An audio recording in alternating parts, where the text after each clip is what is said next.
I thought she got fouled. I think it's pretty egregious what's been happening to us the last few games. A minus 31 free throw discrepancy. And I might be able to understand it if we were just chucking threes, but we're not. We're attacking the rim. And the disrespect right now for our team has been pretty unbelievable. So it's disappointing. Stephanie White was absolutely livid after what happened to the Indiana Fever last night. She called out the referees in front of everyone, saying what we've all been thinking. The Fever lost by just 2 points to the Liberty, but here's the thing. They were robbed. A minus 31 free throw discrepancy over recent games? A blatant no call on Caitlin Clark in the final seconds that could have tied the game? White didn't hold back, questioning whether the WNBA system even works anymore. In this video, we'll share the highlights, the replays, and all the receipts against these WNBA referees. Let us know down in the comments below what you think of these awful refs. Let's go. Then she holds her, watch this, with her shoulder and on her arm when she follows through and then fouls her for the 4th time on her arm. It's cheating. It's plain as day. The haters will say she got locked up. Yeah, if you're fouling the whole game. But I'm going through this entire game. The corrupt refs gave this game to New York and they still barely won. Picture this.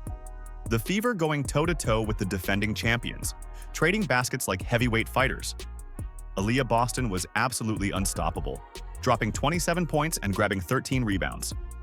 Lexi Hull stepped up huge in her first start of the season, putting up 15 points when her team needed her most. This was championship-level basketball from Indiana.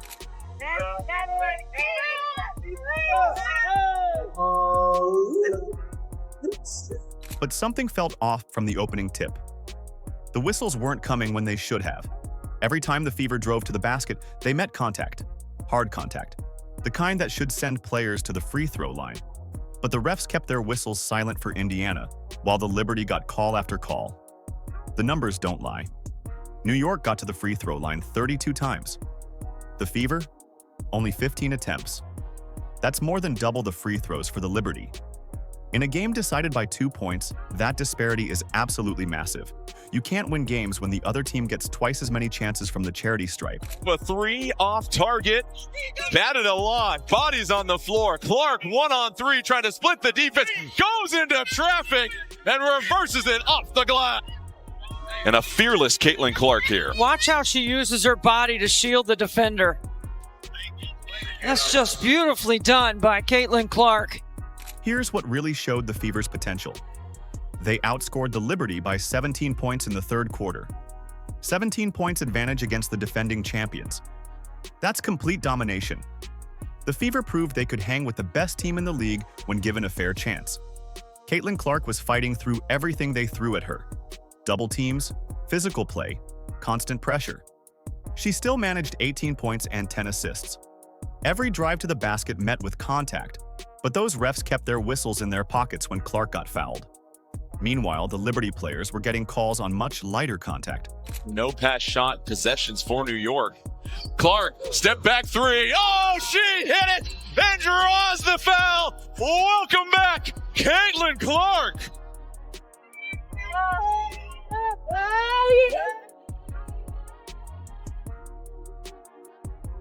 The Fever actually led by 12 points in the fourth quarter. They had this game won until the officiating took over. The Liberty mounted their comeback not just through great basketball, but through a series of favorable calls that shifted the momentum completely. Jonquel Jones scored 14 points in that final quarter for New York. She was aggressive, attacking the rim, and getting the calls that the Fever players weren't getting on the other end. The contrast was obvious to everyone watching. Our third quarter was really, really good. Obviously, we won the quarter by 17 points. That's what put us in a position to have a chance to win. So essentially, we really played one good quarter of basketball and lost to the defending champions by 2. So I guess that's positive. A lot of ways to continue to get better. This wasn't about basketball skills anymore. The Fever had proven they could outplay the Liberty. This became about getting a fair shot from the officials. The stage was set for heartbreak, with Indiana playing championship-level basketball but fighting an uphill battle against biased officiating. Every possession mattered, every call mattered, and the refs were about to decide this game in the final seconds in the most controversial way possible. Here's where everything fell apart, and you're going to see exactly how the refs stole this game from the Indiana Fever. Down by 2 points with 2.9 seconds left on the clock, Caitlin Clark gets the ball for what should have been the moment that tied the game. This was it. This was their chance. Clark catches the ball up top with everything on the line. Natasha Cloud makes clear contact with Clark several times, before, during, and after the play.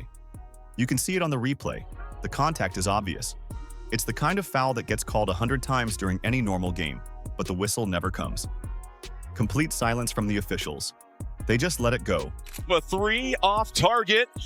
Batted a lot. Bodies on the floor. Clark 1-on-3 trying to split the defense. Goes into traffic and reverses it off the glass.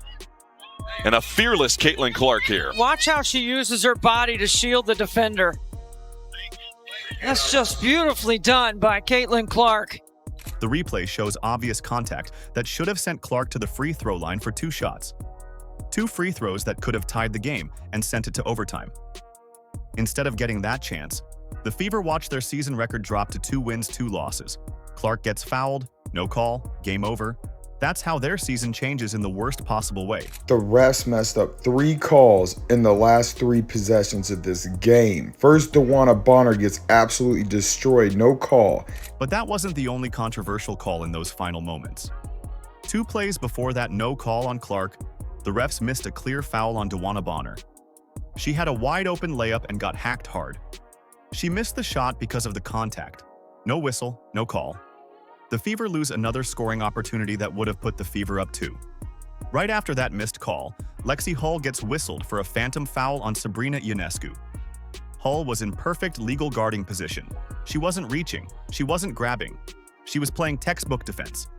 Yet the refs called it anyway. And then Sabrina Ionescu makes the contact. The contact was minimal at best, but somehow that gets a whistle when Bonner getting hammered doesn't. Those free throws from Ionescu became the game-winning points that shouldn't have existed. She makes both shots and puts the Liberty ahead. Points that came from a call that never should have happened. Meanwhile, the Fever are getting no calls on much more obvious contact on the other end. And this is the worst one. There's 1 foul. There's 2 fouls. Then she holds her, watch this, with her shoulder and on her arm when she follows through and then fouls her for the 4th time on her arm. It's cheating. It's plain as day. The haters will say she got locked up. Yeah, if you're fouling the whole game. But I'm going through this entire game. The corrupt refs gave this game to New York and they still barely won. 3 crucial calls in the final moments. All 3 going against the Fever. All 3 changing the outcome of this game. First, no call on the Bonner foul that could have given Indiana the lead.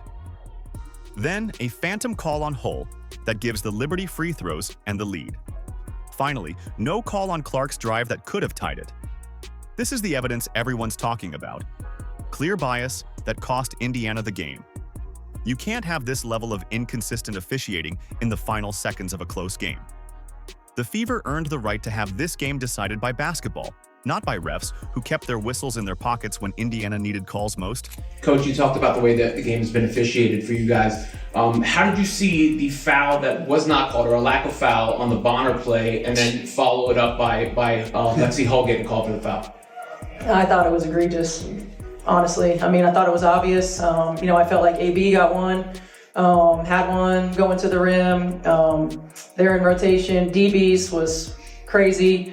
And then Lexi's, I felt like equally, we talk about, coming into the path, and it was an offensive player veering into the defensive player's path. It is what it is. We have to be able to play through it. But at the same time, I feel like it's really disrespectful. You've never seen a coach this angry, and Stephanie White had every right to be furious after what happened to her team. White walks into that press conference knowing her team got robbed, and she's not staying quiet about it. The raw emotion on her face told the whole story before she even opened her mouth. The disrespect right now for our team has been pretty unbelievable. So it's disappointing, that it doesn't go both ways, or it hasn't gone both ways. But we also can't allow that to consume us, right? Like, we've got to be able to play through that. We've got to be able to control the things that we can control. She drops the bombshell that everyone needed to hear.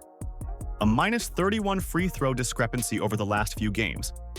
31 fewer free throw attempts than their opponents. White makes it clear this isn't just about one bad call. This is about a pattern of officiating that's been going against the Fever for weeks. White calls the no call on Clark in those final seconds exactly what it was. She said, "I thought she got fouled. I think it's pretty egregious what's been happening to us the last few games." Pretty egregious. That's coach speak for absolutely ridiculous. White doesn't throw around words like that unless something is seriously wrong with how the games are being called. I thought she got fouled. I think it's pretty egregious what's been happening to us the last few games. A minus 31 free throw discrepancy. And I might be able to understand it if we were just chucking threes, but we're not. We're attacking the rim. But here's where White really goes after the WNBA system. She directly challenges the league's grievance process, saying there's a system to making sure that we can send stuff in and communicate our grievances, so to speak. I don't know that I ever feel like the system works. She's basically saying the league doesn't care when teams complain about bad officiating. The system is broken. This isn't just frustration talking. This is a coach protecting her players from systematic unfair treatment. White specifically mentions how aggressive her team has been attacking the rim. She said, "We're attacking the rim," pointing out that the Fever should be getting more calls, not fewer. They're playing the kind of basketball that usually draws fouls, but the refs aren't calling them. Steph, given your perspective on the first 4 games, is that something you've already tried to be proactive with the league, or you'll reach out to them and let your feelings known? Yeah, look, there's a system to making sure that we can send stuff in and communicate, our grievances, so to speak. I don't know that I ever feel like the system works. We're not looking for a change. We're just looking for consistency. I felt like the second half of Atlanta, at least at our place, was at least consistent, right? And that's the thing that we're looking for. White's raw emotion shows how deep this problem runs. This isn't about one game anymore. This is about respect. Her team isn't getting the respect they deserve from officials. The Fever are fighting an uphill battle every single night because the refs treat them differently than other teams. White's courage to speak out publicly reveals the pattern of bias the Fever has been facing all season. Most coaches stay quiet about officiating because they're afraid of getting fined. White doesn't care about the consequences. She's going to protect her players and call out the league when necessary. This press conference will be remembered as the moment someone finally said what needed to be said. White put the WNBA on notice. The officiating bias against the Fever has to stop. Her team deserves better, Caitlin Clark deserves better, and the fans watching deserve games decided by basketball, not by refs who keep their whistles silent when Indiana gets fouled. Here's the twist nobody saw coming. This heartbreak might be exactly what the Fever needed to become a championship team.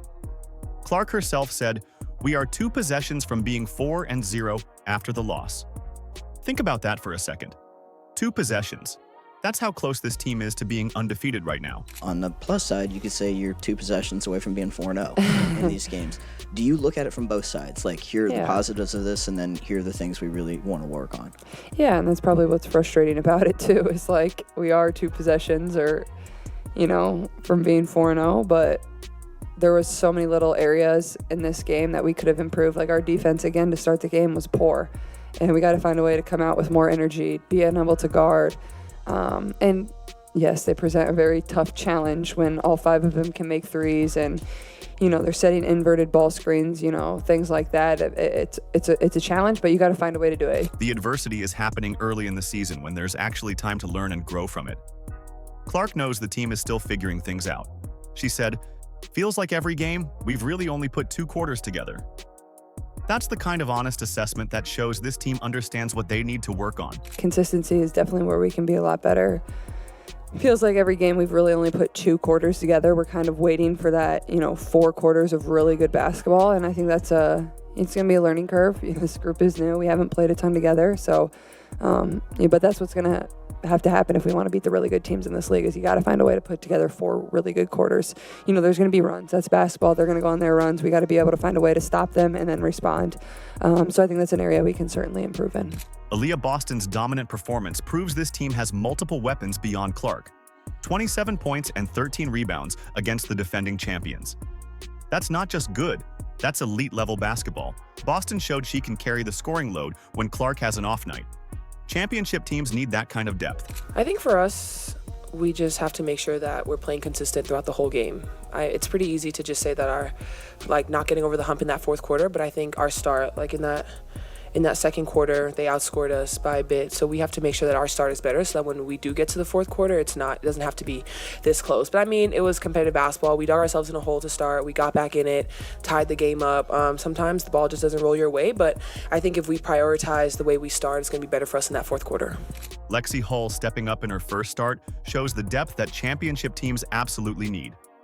15 points from a player making her first start of the season. Hull proved she belongs in the starting lineup and gave Stephanie White another weapon to use. When players can step up like that, it makes the entire team better. Even with Clark's shooting struggles, the team stayed competitive against the defending champs.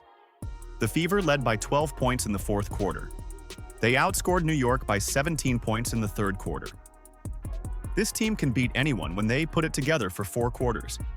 This early season fire is creating a team that won't back down from anyone or anything. Getting robbed by the refs in a close game builds character. It creates mental toughness.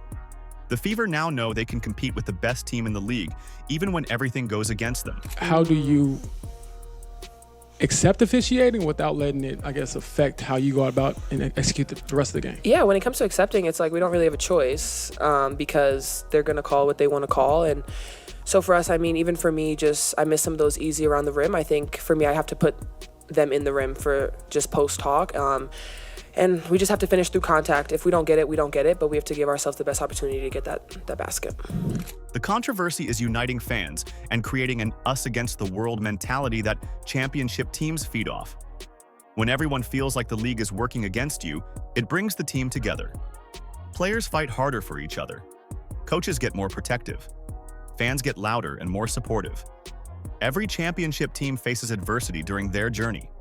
The Fever are getting theirs out of the way early in the season instead of waiting for the playoffs. They're learning how to handle pressure situations. They're learning how to respond when calls don't go their way. By the time playoffs arrive, this team will be battle-tested and ready for anything the league throws at them.